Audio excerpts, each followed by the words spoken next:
आज वज़ीर आज़म पाकिस्तान जनाब इमरान खान साहब ने 20 करोड़ पाकिस्तानियों की तर्जमानी की है कि अगर अमन की बात करोगे तो अमन से बात होगी, अगर जंग की बात करोगे तो जंग की बात होगी। और वज़ीर आज़म ने वाज़े तौर पर कहा है कि पाकिस्तान दहशतगर्दी के ख़िलाफ़ है।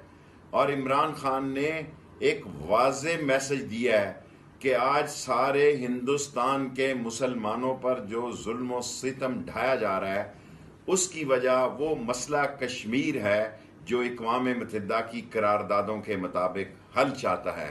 लेकिन इमरान खान ने एक वाज़े पैगाम दे दिया है, हमने चूड़ियाँ नहीं पहनी हुई, हमारे लिए पाकिस्तान जिंदगी है, पाकिस्तान मौत है।